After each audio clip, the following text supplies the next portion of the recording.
ನಮಸ್ಕಾರ. ಇದು ಸುದ್ದಿ ವಿಶ್ಲೇಷಣೆ. ನಾನು ಶಶಿಧರ್ ಭಟ್. ಇದು ನನ್ನ ಡಿಜಿಟಲ್ ವಾಹಿನಿ ಸುದ್ದಿ ಟಿವಿ. 2028ರ ವಿಧಾನಸಭಾ ಚುನಾವಣೆಗೆ ರಂಗ ತಾಲೀಮು ಈಗಾಗಲೇ ಪ್ರಾರಂಭ ಆಗಿದೆ. ಬೇರೆ ಬೇರೆ ರಾಜಕಾರಣಿಗಳು ಬೇರೆ ಬೇರೆ ರೀತಿಯ ಆಟವನ್ನ ಪ್ರಾರಂಭ ಮಾಡಿದ್ದಾರೆ. ಇವತ್ತು ನಾನು ಮಾತನಾಡೋದಕ್ಕೆ ಹೊರಟಿರುವುದು ಕುಮಾರಸ್ವಾಮಿ ಅವರ ರಾಜಕಾರಣ ಕುರಿತು, ಜೆಡಿಎಸ್ ರಾಜಕಾರಣ ಕುರಿತು. ಕುಮಾರಸ್ವಾಮಿ ಅವರ ಎಜೆಂಡಾ ಏನು? ಬಿಜೆಪಿಯ ಜೊತೆ ಮೈತ್ರಿ ಮಾಡಿಕೊಂಡಿರುವ ಅವರು ರಾಜಕೀಯವಾಗಿ ಏನನ್ನು ಸಾಧಿಸುವುದಕ್ಕೆ ಹೊರಟಿದ್ದಾರೆ. ಬಹಳ ಸ್ಪಷ್ಟವಾಗಿ ಹೇಳಬೇಕು ಅಂತಂದ್ರೆ, ಕುಮಾರಸ್ವಾಮಿ ಅವರಿಗೆ 2028ರಲ್ಲಿ ತಾವು ಮುಖ್ಯಮಂತ್ರಿ ಆಗಬೇಕು.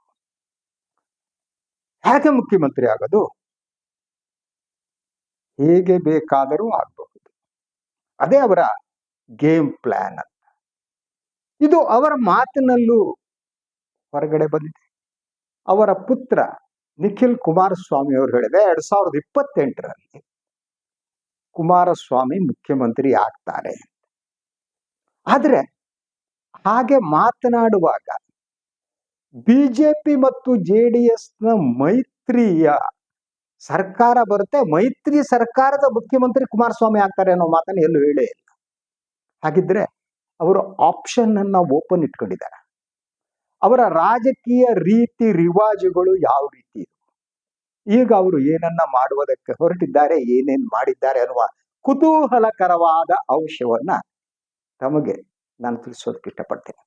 ಸೊ ನೀವು ಕುಮಾರಸ್ವಾಮಿ ಅವರ ರಾಜಕಾರಣವನ್ನ ಅರ್ಥ ಮಾಡಿಕೊಳ್ಳೋದಿದ್ರೆ ಮೊದಲು ಅರ್ಥ ಮಾಡಿಕೊಳ್ಳಬೇಕಾದ್ದು ಎಚ್.ಡಿ. ದೇವೇಗೌಡ ಅವರ ರಾಜಕಾರಣವನ್ನ. ಅವರ ರಾಜಕಾರಣ ಅರ್ಥ ಆದ್ರೆ ಕುಮಾರಸ್ವಾಮಿ ಅವರ ರಾಜಕಾರಣ ಅರ್ಥ ಆಗುತ್ತೆ. ಅದು ಜೆಡಿಎಸ್ ಅನ್ನುವ ಪಕ್ಷ ಹುಟ್ಟುವುದರಿಂದಲೇ ಪ್ರಾರಂಭ ಆದದ್ದು. ಜೆಡಿಎಸ್ ಹೇಗೆ ಹುಟ್ಟಿತು ಗೊತ್ತಾ? ಜನತಾ ಪರಿವಾರದ ಒಳಗಡೆ ಇದ್ದಂತ ಜಗಳ, ಅದು ಜೆ.ಎಚ್. ಪಟೇಲ್ ಮತ್ತು ದೇವೇಗೌಡರ ನಡುವೆ. ಜೆ.ಎಚ್. ಪಟೇಲ್ ಹೆಗಡೆ ಒಂದ್ ಕಡೆ ಇದ್ದರೆ, ದೇವೇಗೌಡರು ಇನ್ನೊಂದು ಕಡೆ ಇದ್ರು. ಆಗ ಜೆಡಿಎಸ್ ಅನ್ನ ಹುಟ್ಟು ಹಾಕಬೇಕಾದ್ರೆ ದೇವೇಗೌಡರು ಕೊಟ್ಟ ಕಾರಣ ಕಾಂಗ್ರೆಸ್ ಮತ್ತು ಬಿಜೆಪಿ ಎರಡರ ಜೊತೆಗೂ ಸಮಾನ ದೂರವನ್ನ ಕಾಪಾಡ್ಕೋಬೇಕು ಅಂತ. ಸೊ ಆಗ್ಲೇ ಜೆ.ಎಚ್. ಪಟೇಲ್ ಹೆಗಡೆ ಅವರು ಬಿಜೆಪಿಯ ಕಡೆ ಒಲವನ್ನ ತೋರಿಸ್ತಾ ಇದ್ದಂತ ಕಾಲದಲ್ಲಿ ಇವರು ಎರಡೂ ಪಕ್ಷಗಳ ಜೊತೆ ಸಮಾನ ದೂರವನ್ನ ಕಾಪಾಡಿಕೊಳ್ಳುವ ಮಾತನ್ನಾಡ್ತಾ ಜನತಾ ಪರಿವಾರ ಒಡೆಯುವಂತೆ ಮಾಡಿದ್ರು. ಆದ್ರೆ ಅವರೆಂದೂ ಕೂಡ ಬಿಜೆಪಿ ಮತ್ತು ಜೆಡಿಎಸ್ ಅನ್ನ ಸಮಾನವಾದ ದೂರದಲ್ಲಿ ಇಟ್ಟೇ ಇಲ್ಲ. ಮಗ ಮುಖ್ಯಮಂತ್ರಿ ಆಗಬೇಕು ಅನ್ನುವ ಕಾರಣಕ್ಕಾಗಿ ಒಂದ್ಸಲ ಕಾಂಗ್ರೆಸ್ ಬೆಡ್ ಮೇಟ್, ಇನ್ನೊಂದ್ಸಲ ಬಿಜೆಪಿ ಬೆಡ್ ಮೇಟ್. ಅಂದ್ರೆ ಅವರ ತಾತ್ವಿಕ ನಂಬಿಕೆಗಳೇನಿವೆ ಅದು ಅಧಿಕಾರಶಾಹಿ ರಾಜಕಾರಣ ಏನಿದೆಯಲ್ಲ ಅದರ ಮೇಲೆ ನಿಂತಿತ್ತು. ಅದರ ಜೊತೆಗೆ ಅವರ ರಾಜಕಾರಣ ರೀತಿ ಹೇಗೆ ಅಂತಂದ್ರೆ, ಒಂದು ನಿಮಿಷ ಆಲೋಚನೆ ಮಾಡಿ. ದೇವೇಗೌಡರು ಯಾರಾದರೂ ಒಕ್ಕಲಿಗ ನಾಯಕರನ್ನ ಬೆಳೆಸಿದ್ದಾರಾ? ಒಂದು ಹೆಸರು ಹೇಳಿ ನೋಡೋಣ. ತಮ್ಮ ಮಕ್ಕಳಿಗೆ ಯಾರು ಪೈಪೋಟಿಯನ್ನ ಒಡ್ಡಬಹುದು ಅನ್ನುವ ಭಯ ಇತ್ತೋ ಅವರನ್ನೆಲ್ಲ ರಾಜಕೀಯವಾಗಿ ಮುಗಿಸಿದವರು ದೇವೇಗೌಡರು. ಇದು ಕೆಲವರು ಇಲ್ಲಿ ಸಿಟ್ಟು ಬರೆಸ್ಬೋದು, ನೋವು ತರ್ಬೋದು, ನಿಜ ಕೂಡ. ಯಾಕೆಂದ್ರೆ ಆ ಬೆಳವಣಿಗೆಯಲ್ಲಿ ಬಹಳಷ್ಟು ಸಂದರ್ಭಗಳಲ್ಲಿ ನಾನು ಹತ್ತಿರದಿಂದ ನೋಡಿದ. ಕೆ.ಎನ್. ನಾಗೇಗೌಡರು ದೆಹಲಿಯ ವಿಮಾನ ಹತ್ತುವುದಕ್ಕಿಂತ ಮೊದಲು ನನಗೆ ಸಿಕ್ಕಿದ್ರು. ದೇವೇಗೌಡರು ತನಗೆ ಮಾಟ ಮಾಡಿಸಿದ್ದಾರೆ ಅಂತ ಹೇಳ್ತಾ ಭಯಪಟ್ಟು ಡೆಲ್ಲಿಗೆ ಹೋದ್ರು, ತೀರ್ಕೊಂಡ್ಬಿಟ್ರು. ಬೈರೇಗೌಡರು, ಕೃಷ್ಣ ಬೈರೇಗೌಡರ ಅಪ್ಪ, ಅವರಿಗೂ ಕೂಡ ದೇವೇಗೌಡರು ರಾಜಕೀಯವಾಗಿ ತಮ್ಮನ್ನ ಮುಗಿಸ್ತಿದ್ದಾರೆ ಅಂತ ಅನ್ಸೋಕ್ ಶುರುವಾಗಿತ್ತು. ಆದ್ರೆ ಜನತಾದಳ ಕೇವಲ 2 ಸೀಟ್ ಬಂದಾಗ 1 ಸೀಟು ಬೈರೇಗೌಡರಾಗಿತ್ತು. ಅವರು ರಾಜಕೀಯವಾಗಿ ಮುಗಿಸುವುದಕ್ಕೆ ಯತ್ನ ನಡೆದು. ಇನ್ನು ವೈ.ಕೆ. ರಾಮಯ್ಯನವರು, ಬಿ.ಎಲ್. ಶಂಕರ್ ಅವರು, ಹೀಗೆ ಒಕ್ಕಲಿಗ ನಾಯಕತ್ವವನ್ನು ಒಂದು ಕಡೆಯಿಂದ ಮುಗಿಸ್ತಾ ತಮ್ಮ ಕುಟುಂಬದವರು ಮಾತ್ರ ಇರಬೇಕು ಅನ್ನುವ ರಾಜಕಾರಣ ಮಾಡ್ತಾ ಬಂದಿದ್ದ ದೇವೇಗೌಡರು. ಈಗ ಕುಮಾರಸ್ವಾಮಿ ಅವರ ರಾಜಕಾರಣದತ್ತ ಬರೋಣ. ಮೊದಲು ಕಾಂಗ್ರೆಸ್ ಜೊತೆ ಆಗ್ಲಿ ಬಿಜೆಪಿ ಜೊತೆ ಆಗ್ಲಿ ಕುಮಾರಸ್ವಾಮಿ ಸಂಬಂಧವನ್ನ ಬೆಳೆಸಿದಾಗ ಅವರು ಒಂದು ಎಜೆಂಡಾ, ಅವರ ಒಂದು ಕಾರ್ಯವಿಧಾನ ಇದೆ.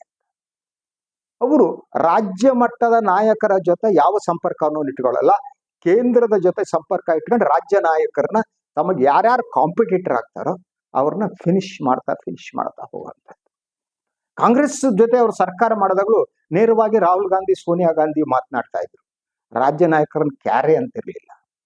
ಅದಾದ ಮೇಲೆ ಈ ಬಿಜೆಪಿ ಜೊತೆ ಹೋದಾಗ್ಲೂ ಕೂಡ ಅವರು ರಾಜ್ಯ ನಾಯಕರುಗಳನ್ನ ಗಂಭೀರವಾಗಿ, ಅಂದ್ರೆ ಯಾರು ತಮಗೆ ಪ್ರತಿಸ್ಪರ್ಧಿ ಆಗ್ತಾರೆ ಅಂತ ಅನಿಸುತ್ತೋ ಅವರನ್ನು ದೂರ ಇಡಂಥದ್ದು, ಯಾರು ಬಾಲಂಗುಗೊಚ್ಚಿಗಳನ್ನಾಗಿ ಇರಬಲ್ಲರೋ ಅವ್ರಿಗೆ ಮಾತ್ರ ಬಳಸ್ಕೊಳ್ಳೋದು. ಈಗ ನೀವು ಬಿಜೆಪಿ ಜೊತೆ ಇದ್ದೇವೆ ನೋಡಿ, ಅವ್ರು ಇಲ್ಲಿ ನಾಯಕರ ಜೊತೆ ಮಾತನಾಡಲ್ಲ, ಮೋದಿ ಅಮಿತ್ ಶಾ ಅಂತಾರೆ. ಹಾಗೇನೆ ಇಲ್ಲಿ ಬಂದ್ರೆ ನೀವು ಅಶೋಕ್ ಅವ್ರನ್ನ ಒಬ್ಬರನ್ನ ಹಿಡ್ಕೊಂಡಿರ್ತಾರೆ. ಮೊನ್ನೆ ನೀವು ನೋಡಿದ್ರಿ ಬಿಡದಿ ಸಂದರ್ಭದಲ್ಲಿ ಅಶೋಕ್ ಜೊತೆಗಿದ್ರು. ಅಶೋಕ್ ಎಂದು ಕಾಂಪಿಟೇಟರ್ ಅಲ್ಲ ಅಂತ, ಅಂದ್ರೆ ಅವ್ರಿಗೆ ಕಾಂಪಿಟೇಟರ್ ಆಗ್ತಾರೆ ಯಾರು ಅನ್ಸಿದ್ರೆ he will try to finish them. ಅವರನ್ನ ಹತ್ರ ಬಿಟ್ಕೊಳ್ಳಲ್ಲ. ಅಂದ್ರೆ ಒಬ್ಬ ಅಗ್ರೆಸಿವ್ ಆದ ನಾಯಕ ಯಾರು ಇದ್ರೆ ಅವರನ್ನ ಹತ್ತಿರ ಬಿಟ್ಟುಕೊಳ್ಳದ ರಾಜಕಾರಣವನ್ನ ಕುಮಾರಸ್ವಾಮಿ ಮಾಡ್ತಾ ಬರ್ತಾರೆ. ಅದು ಅವರ ರಾಜಕಾರಣದ ರೀತಿ ರಿವಾಜುಗಳು. ಸೊ ಈಗಿರುವ ಪ್ರಶ್ನೆ, ಈ ಒಂದು ಬಿಡದಿ ಸಂದರ್ಭದಲ್ಲಿರ್ಬೋದು, ಹೋರಾಟ ಸಂದರ್ಭದಲ್ಲಿರ್ಬೋದು, ಅವರು ಕೇವಲ ಅಶೋಕ್ ಅವರನ್ನ ಹತ್ರ ಬಿಟ್ಕೊಂಡಿದ್ರು. ಬಿಜೆಪಿ ಉಳಿದ ನಾಯಕರು ವಿಜಯೇಂದ್ರನು ಹತ್ರ ಇರಲಿಲ್ಲ. ಅದ ಕಾರಣಗಳೇನು, ಯಾಕಿಲ್ಲ, ಯಾಕೆ ಅವ್ರನ್ನು ಅದಕ್ಕೂ ಹಾಗೆ ನೋಡಿದ್ರೆ 2 ದಿವಸ ಮೊದಲು ವಿಜಯೇಂದ್ರ ಹೋಗಿ ಮೀಟ್ ಮಾಡಿದ್ರು ಕುಮಾರಸ್ವಾಮಿಯನ್ನ, ಜೊತೆಯಾಗಿ ಹೋರಾಟ ಮಾಡೋಣ ಅಂದ್ರು. ಆದರೆ ಹೋರಾಟದ ದಿನಾಂಕವನ್ನ ಪ್ರಕಟಿಸಬೇಕಾದರೆ ಇವರನ್ನ ವಿಶ್ವಾಸಕ್ಕೆ ತೆಗೆದುಕೊಳ್ಳದೆ ಅವರು ಪ್ರಕಟ ಮಾಡಿಬಿಟ್ರು. ಅಂದ್ರೆ 2028 ಚುನಾವಣೆಯಲ್ಲಿ ಮೈತ್ರಿ ಏನಿದೆ, ಮೈತ್ರಿ ಪಕ್ಷಗಳು ಅಧಿಕಾರಕ್ಕೆ ಬಂದ್ರೆ ತಮಗೆ ಯಾರ್ಯಾರು ಕಾಂಪಿಟೇಟರ್ ಆಗ್ತಾರೆ ಅನ್ನೋದನ್ನ ಈಗಲೇ ಒಂದು ರಾಜಕೀಯವಾಗಿ ಬಗ್ಗಿಸುವ ಯತ್ನ ಅಂತ. ಸೊ ಈ ವಿಜೇಂದ್ರ ಕಾಂಪಿಟೇಟರ್ ಅಗ್ರೆಸಿವ್ ನಾಯಕ ಅಂದ್ರೆ ಅವರನ್ನ ಬಗ್ಗಿಸುವುದು ಹೇಗೆ ಅನ್ನುವ ಕಾರ್ಯತಂತ್ರವನ್ನ ಅವರು ಮಾಡ್ತಾ ಇದ್ದ ಕಾಣುತ್ತೆ. ಇನ್ನೊಂದು ಬಹಳ ಮುಖ್ಯವಾಗಿ ಅವರು ಇನ್ನೊಂದು ಹೆಜ್ಜೆಯನ್ನು ಇಟ್ಟಿದ್ದಾರೆ. ಅದು ಕಾಂಗ್ರೆಸ್ನಲ್ಲಿ ಯಾರ್ಯಾರು ಅತೃಪ್ತರಿದ್ದಾರೋ ಅವರನ್ನ ತಮ್ಮ ಪಕ್ಷಕ್ಕೆ ಸೆಳೆದುಕೊಳ್ಳುವ ಯತ್ನ. ಕೆಲವೊಂದು ಮೂಲಗಳ ಪ್ರಕಾರ ಈಗಾಗಲೇ ಅವರು ಮೈಸೂರಿನ ಮಹದೇವಪ್ಪ ಅವರನ್ನ, ತನ್ವೀರ್ ಸೇಠ್ ಅವರನ್ನ, ವೆಂಕಟೇಶ್ ಅವರನ್ನೆಲ್ಲ ಸಂಪರ್ಕಿಸಿದ್ದಾರೆ ಅಂತ ಹೇಳಲಾಗ್ತಾ ಇದೆ. ಅವರು JDSಗೆ ಬರೋದಕ್ಕೆ ಸಿದ್ಧರಿದ್ದಾರೋ ಇಲ್ವೋ ಗೊತ್ತಿಲ್ಲ, ಆದರೆ ಈ ಯತ್ನವನ್ನು ಅವರು ಪ್ರಾರಂಭ ಮಾಡಿದ್ದಾರೆ. ಅಂದ್ರೆ ಒಂದು ರೀತಿಯಲ್ಲಿ ಅವರ ರಾಜಕಾರಣ ಏನಿದೆ ಅದು 2 ದೋಣಿಗಳ ಮೇಲೂ ಕಾಲಿಟ್ಟಿದ್ದಾರೆ ಅವರು. ಆದರೆ ಅದಕ್ಕೆ ಯಾವುದೇ ಸೈದ್ಧಾಂತಿಕ ಬದ್ಧತೆ ಹಿನ್ನೆಲೆ ಏನೂ ಇಲ್ಲ. ಅಂದ್ರೆ 2028ರಲ್ಲಿ ತಮ್ಮ ಬಾರ್ಗೇನಿಂಗ್ ಪವರ್ ಇದೆಯಲ್ಲ ಅದನ್ನ ಗಟ್ಟಿಗೊಳಿಸಿಕೊಳ್ಳುವ ಯತ್ನ. ಅಂದ್ರೆ ಅವರ ಏಕಮೇವ ಗುರಿ ಮುಖ್ಯಮಂತ್ರಿ ಆಗೋದು. ಅದು ಯಾರ ಜೊತೆಗೆ ಅಂದ್ರೆ he wants to be a king maker and he wants to be a king. He wants to be a king. So ಅದಕ್ಕೆ ಏನ್ ಬೇಕು, ಅವರು ರಾಜರಾಗುವುದಕ್ಕೆ ಪಟ್ಟಾಭಿಷೇಕವನ್ನ ಮಾಡಿಸಿಕೊಳ್ಳುವುದಕ್ಕೆ ಅವರಿಗೆ ಕಾಂಗ್ರೆಸ್ ಆಗ್ಲಿ ಬಿಜೆಪಿ ಆಗ್ಲಿ ವ್ಯತ್ಯಾಸ ಇಲ್ಲ. ಈಗ 2 ಪಕ್ಷಗಳ ಜೊತೆಗೂ ಅವರು ವ್ಯವಹಾರ ಆಗೋಗ್ಬಿಟ್ಟಿದೆ. ಆದ್ರಿಂದ ಅವ್ರ ನಡುವೆ ಇಲ್ಲಿ ವ್ಯತ್ಯಾಸ ಇಲ್ಲ, ಸೈದ್ಧಾಂತಿಕ ಬದ್ಧತೆ ಆಗ್ಲಿ ಇದಾಗ್ಲಿ ಇಲ್ಲವೇ ಇಲ್ಲ. ಅದಕ್ಕೆ ಮಾಡಬೇಕಾದ್ದು ಅವರಿಗೆ ಹಾಗಿದ್ರೆ ಕಾಂಪಿಟೇಟರ್ ಯಾರು ಅವರಿಗೆ. ಒಂದು ನಾನು ನಿಮ್ಗೆ ಹೇಳಿದೆ, ಅವರು ಒಕ್ಕಲಿಗರ ನಾಯಕರನ್ನೆಲ್ಲ ಹೇಗೆ ಫಿನಿಶ್ ಮಾಡ್ತಾ ಬಂದ್ರು ದೇವೇಗೌಡ ಕುಟುಂಬದವರು ಅಂತ. ಅದು ಲೇಟೆಸ್ಟ್ ಆಗಿ ಈಗ ಅವರ ಟಾರ್ಗೆಟ್ ಯಾರ ಮೇಲಿದೆ ಅಂತಂದ್ರೆ ಮುಖ್ಯಮಂತ್ರಿಗಳ ಮೇಲೆ. ಮುಖ್ಯಮಂತ್ರಿ DK ಶಿವಕುಮಾರ್ ಏನಿದ್ದಾರೆ ಅವರು ಒಂದು ರೀತಿಯಲ್ಲಿ ಇವರಿಗೂ ಭಯವನ್ನು ಉಂಟು ಮಾಡಿದ್ದಾರೆ, ಇನ್ನೊಂದು ರೀತಿಯಲ್ಲಿ they want to play game against him. ಅವರಿಗೆ ಈಗ ಮೊದಲ ಟಾರ್ಗೆಟ್, ಸೊ ಒಂದು ಮುಖ್ಯಮಂತ್ರಿಗಳು ದುರ್ಬಲರಾಗಬೇಕು. ಮುಖ್ಯಮಂತ್ರಿಗಳು ದುರ್ಬಲರಾಗುವುದು, ಶಿವಕುಮಾರ್ ಅವರು ದುರ್ಬಲರಾಗಬೇಕು ಈ ಕಡೆ. ಇನ್ನೊಂದು ಕಡೆ ಬಿಜೆಪಿಯಲ್ಲಿ ಯಾರು ಸ್ಟ್ರಾಂಗ್ ಆಗಬಾರದು, ಎಲ್ಲರೂ ಕೂಡ ಇವರ ಅಡಿಯಾಳಂತೆ ಇರಬೇಕು. ಸ್ವತಂತ್ರ ವ್ಯಕ್ತಿತ್ವ ಇರುವ ಅಗ್ರೆಸಿವ್ ನಾಯಕರುಗಳೇನಿದ್ದಾರೆ ಅವರನ್ನು ಫಿನಿಶ್ ಮಾಡುವುದು ಅವರ ಎಜೆಂಡಾದ ಮೊದಲ ಭಾಗ.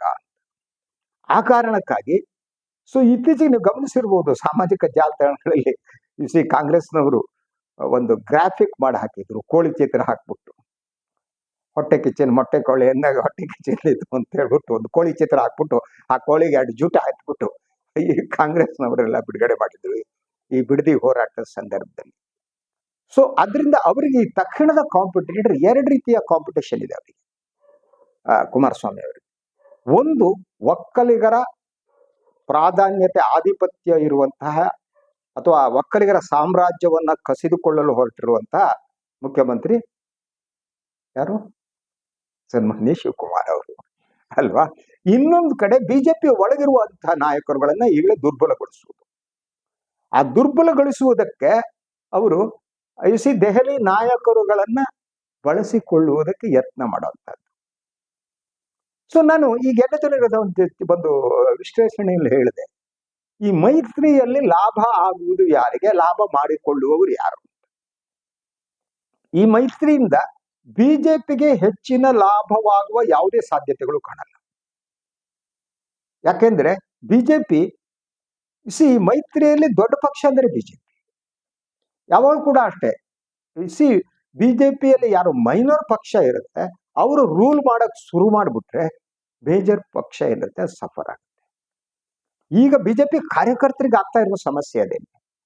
ಈಗ 70 ಸ್ಥಾನಗಳನ್ನ ನಾನು ಗೆಲ್ತೀವಿ ಅಂತ ಕುಮಾರಣ್ಣ ಹೇಳ್ತಿದ್ದಾರೆ. ಅವರು 70 ಸ್ಥಾನವನ್ನ ಗೆಲ್ಲೋದಿದ್ರೆ ಅವ್ರು ಎಷ್ಟು ಕ್ಷೇತ್ರಗಳನ್ನು ಕೇಳ್ತಾರೆ? ಮಿನಿಮಮ್ ಅರ್ಧ ಕೇಳ್ಬಹುದು, ಒಂದು 100 ಸೀಟ್ಸ್ ವರೆಗೆ, 90 ಸೀಟ್ಸ್ ವರೆಗೆ ಕೇಳ್ಬಹುದು. ನಂತರ ಅವ್ರು ಕೇಳಿದ್ರೆ ಒಂದು 60 ಸೀಟು ಕೊಟ್ರು ಅಂತ ಇಟ್ಕೊಳ್ಳಿ, 55-60 ಸೀಟು, ಬಿಜೆಪಿ ಗಾನ್, ಸುಸೈಡ್ ಅಲ್ಲ. ಯಾಕಂದ್ರೆ ನೀವು JDSಗೆ ಬಿಟ್ಟು ಕೊಟ್ಟಿರುವಂತ ಕ್ಷೇತ್ರಗಳೇನಿರ್ತವೆ ಅಲ್ಲಿ ಬಿಜೆಪಿ ಕಾರ್ಯಕರ್ತರು ಹೊರಟುಬಿಡ್ತಾರೆ, ಅವ್ರ ಕತೆ ಮುಗಿದಂತೆ. ಅದ್ರ ಜೊತೆಗೆ ಇನ್ನೊಂದು ಪ್ರಶ್ನೆ ಅಂದ್ರೆ, ಕುಮಾರಸ್ವಾಮಿ ಅವ್ರನ್ನ ಮುಖ್ಯಮಂತ್ರಿ ಮಾಡದಿದ್ರೆ ನಾವ್ಯಾಕೆ ಕೆಲಸ ಮಾಡ್ಬೇಕು ಅನ್ನೋದೇನಿದೆ ಅದು ಬಿಜೆಪಿ ಕಾರ್ಯಕರ್ತರಲ್ಲಿ ಕೆಳ ಹಂತದಲ್ಲಿ ಬಹಳ ಸ್ಪಷ್ಟವಾಗಿ ಕೇಳ್ಬರ್ತಾ ಇದೆ. ಬಿಜೆಪಿ ನಾಯಕರುಗಳಿಗೆ ಅದರ ವರಿಷ್ಠರಿಗೆ ಇದು ಎಷ್ಟರ ಮಟ್ಟಿಗೆ ಅರ್ಥ ಆಗ್ತಾ ಇದೆಯಲ್ಲ ಗೊತ್ತಿಲ್ಲ. ಬಟ್ ಬಿಜೆಪಿ ದೃಷ್ಟಿಯಿಂದ ಇದು ಸುಸೈಡಲ್ ಅಂತ. ಸೊ ಈಗ ನಾನು ಹೇಳ್ತಾ ಇರೋದು, ಸನ್ಮಾನ್ಯ ಕುಮಾರಸ್ವಾಮಿ ಅವರ ತಕ್ಷಣದ ಗುರಿ ಏನು, ಏನ್ ಗುರಿ ಅವ್ರದ್ದೇನು? ಅವರು ಒಂಥರ ಡಬಲ್ ಎಡ್ಜ್ಡ್ ವೆಫನ್ ರೀತಿ ಕೆಲಸ ಮಾಡೋದಕ್ಕೆ, ಅಂದ್ರೆ 2 ಅಲುಗಿನ ಕತ್ತಿ ಇಟ್ಕೋಬೇಕು. ಆ ಕತ್ತಿ ಈ ಕಡೆನೂ ಕೊಯ್ತಾ ಹೋಗ್ಬೇಕು, ಈ ಕಡೆನೂ ಕೊಯ್ತಾ ಹೋಗ್ಬೇಕು. ಈ ಕಡೆ ನೀವು ಕೊಯ್ತಾ ಹೋದರೆ ಯಾರನ್ನ? ಒಂದ್ ಕಡೆ ದಟ್ ಮುಖ್ಯಮಂತ್ರಿಗಳು ಒಕ್ಕಲಿಗರ ಸಾಮ್ರಾಜ್ಯ, ಒಕ್ಕಲಿಗರ ನಾಯಕತ್ವ ಬೆಳೆದಿದ್ದಂಗೆ ಕೊಯ್ತಾ ಹೋಗುದು. ಇನ್ನೊಂದ್ ಕಡೆ ಸೊ ಇವರು ಏನಿದ್ದಾರೆ ಬಿಜೆಪಿಯಲ್ಲಿ, ಬಿಜೆಪಿ ತಮ್ಮ ಕಾಂಪಿಟೇಟರ್ ಆಗಿರಬಹುದಾದವರು, ಎಸ್ಪೆಷಲಿ ವಿಜಯೇಂದ್ರ ವಿರುದ್ಧ ನಡೆಸ್ತಾ ಇರುವಂತಹ ಷಡ್ಯಂತರ ಏನಿದೆ ಅದರ ಮೂಲಭೂತ ಭಾಗ ಕೂಡ ಕುಮಾರಸ್ವಾಮಿ ಅವರು ಅನ್ನುವ ಮಾತು ರಾಜಕೀಯ ವಲಯದಲ್ಲಿದೆ.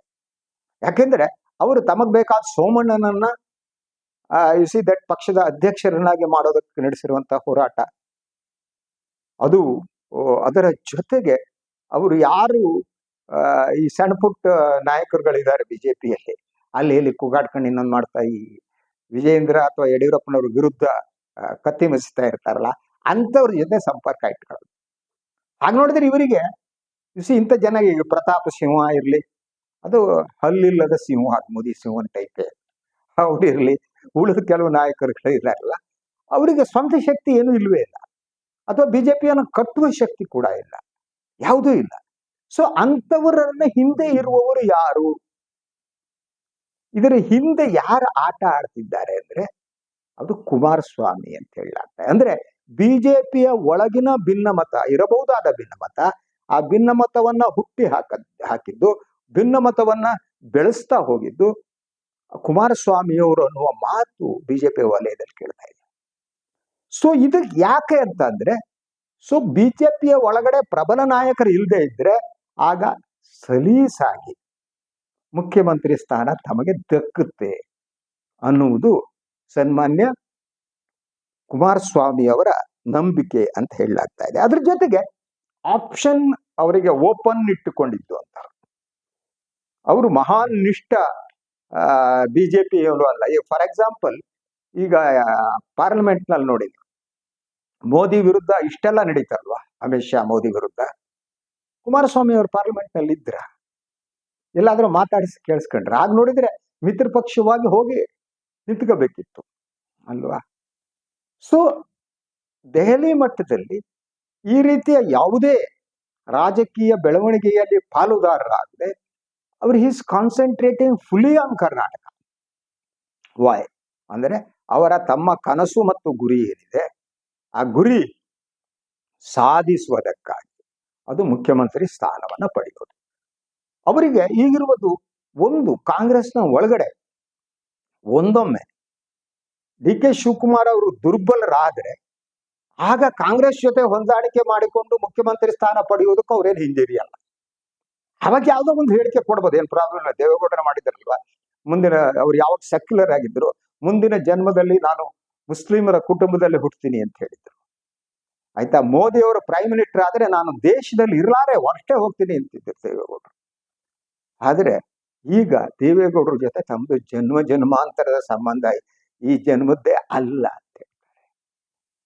ಮಾತು ಅನ್ನೋದು ಬಟ್ಟೆ ಒಗ್ದಂಗೆ ಒಗೆದ್ರೆ ಇನ್ನೇನಾಗುತ್ತೆ ಅಲ್ವಾ. ಸೊ ಈ ರೀತಿ ಅಂದ್ರೆ ಲಾಭ ಆಗುತ್ತೆ ಅಂದ್ರೆ ಏನು ಮಾಡೋದಕ್ಕೂ ರೆಡಿ ಇದು. ಆದ್ರೆ ಇದ್ರ ಪರಿಣಾಮ ಏನಾಗುತ್ತೆ ಅಂತ. ಸೊ ಒಂದು, ಬಹುಮಟ್ಟಿಗೆ ಈ ಮೈತ್ರಿಯಿಂದ ಬಿಜೆಪಿ ತನ್ನ ಶಕ್ತಿಯನ್ನ ಕಳೆದುಕೊಳ್ತಾ ಹೋಗುತ್ತೆ. ಅಂದ್ರೆ ಇದು ಒಂದು ರೀತಿ ಹೆಣಭಾರ ಅಂತ. JDS ಜೊತೆಗಿನ ಸಂಬಂಧದಿಂದ ಬಿಜೆಪಿ ಹೆಣಭಾರವನ್ನ ಹೊರಬೇಕು, ಹೊತ್ಕೊಂಡು ಹೋಗ್ಬೇಕಾದಂತ ಸ್ಥಿತಿ. ಯಾಕೆಂದ್ರೆ ಇವತ್ತಿನ ಸಂದರ್ಭದಲ್ಲೂ ಕೂಡ ಬಿಜೆಪಿಗೆ ಸ್ವಯಂ ಆಗಿ ಅಧಿಕಾರಕ್ಕೆ ಬರುವ ಚಾನ್ಸಸ್ ಇಲ್ಲ ಅಂತ ಹೇಳಕ್ಕಾಗಲ್ಲ. ಅದಕ್ಕೆ ಕಾರಣ ಯಡಿಯೂರಪ್ಪನವರು ಏನು 2 ಬಾರಿ ಅವರ ಮುಖ್ಯಮಂತ್ರಿ ಆಗುವ ಸಂದರ್ಭದಲ್ಲಿ ಇಡೀ ಪಕ್ಷಕ್ಕೆ ಅವರು ಕೊಟ್ಟಂತಹ ರೂಪ, ಅಪ್ರೋಚ್ ಇದೆಯಲ್ಲ, ದಟ್ ಈಸ್ 100% ಪರ್ಫೆಕ್ಟ್ ಅಪ್ರೋಚ್ ಅಂತ. ಅಂದ್ರೆ ದಟ್ ರೈತ ಪರವಾದ ಒಂದು ಪಕ್ಷವಾಗಿ ಹೊರಹೊಮ್ಮುವಂತದ್ದು, ಅದು ಬಹಳ ಮುಖ್ಯವಾದ್ದು. ಅದು ಯಡಿಯೂರಪ್ಪನವ್ರು ಮಾಡಿದ್ರು. ಈ ಯಡಿಯೂರಪ್ಪನವರು ಸೊ ಅವರು ಎಂದು ಕೂಡ ಅವರು RSS ನಲ್ಲಿ ಬಂದವರಾದರೂ ಕೂಡ ಈಸ್ ನಾಟ್ ಕಮ್ಯುನಲ್. ಅದರಂತೆ ವಿಜೇಂದ್ರ ಕೂಡ ನೀವು ಕಮ್ಯುನಲ್ ಅಂತ ಹೇಳಕ್ಕಾಗಲ್ಲ. ಅವರು ಕಮ್ಯುನಲ್ ವಿಚಾರಗಳನ್ನ ತಂದೆ ಮಕ್ಕಳು ಇಬ್ರು ಕೂಡ ಅವರು ಈ ರೀತಿ ಬಳಸಿಕೊಳ್ಳುವುದೇ, ಉಳಿದ ನಾಯಕರ ರೀತಿ ಅಲ್ಲ. ಹಿಂದೂ ಮುಸ್ಲಿಂ ಜಗಳವನ್ನ ಹತ್ಬಿಟ್ಟು ಲಾಭ ಪಡೆಯುವಂತಹ ರಾಜಕಾರಣವನ್ನ ಅವರು ಮಾಡಲ್ಲ. ಸೊ ಆದ್ರಿಂದ ಕರ್ನಾಟಕದ ನೆಲದಲ್ಲಿ ಅವರಿಗೆ ಅಧಿಕಾರಕ್ಕೆ ಬರುವ ಚಾನ್ಸಸ್ ಇರುತ್ತೆ ಇದೆ. ಕೋಮುವಾದಿ ರಾಜಕಾರಣಕ್ಕೆ ಇಲ್ಲಿ ಇದು ಕಡಿಮೆ. ಆದ್ರೆ ಅಲ್ಟಿಮೇಟ್ಲಿ ಈ ಮೈತ್ರಿಯ ವಿಚಾರಕ್ಕೆ ಮತ್ತೆ ಬರೋದಾದ್ರೆ, ಈ ಮೈತ್ರಿ ಏನಿದೆ, ಬಿಜೆಪಿ ಮತ್ತು JDS ನಡುವಿನ ಈ ಮೈತ್ರಿಯನ್ನ ತನ್ನ ಲಾಭಕ್ಕಾಗಿ ಬಳಸಿಕೊಳ್ಳುವುದಕ್ಕೆ ದೇವೇಗೌಡ ಮತ್ತು ಕುಮಾರಸ್ವಾಮಿ ಇಬ್ರು ಕೂಡ ಯಾವ ರೀತಿಯ ಹೆಜ್ಜೆ ಇಡೋದಕ್ಕೂ ಸಿದ್ಧರಿದ್ದಾರೆ.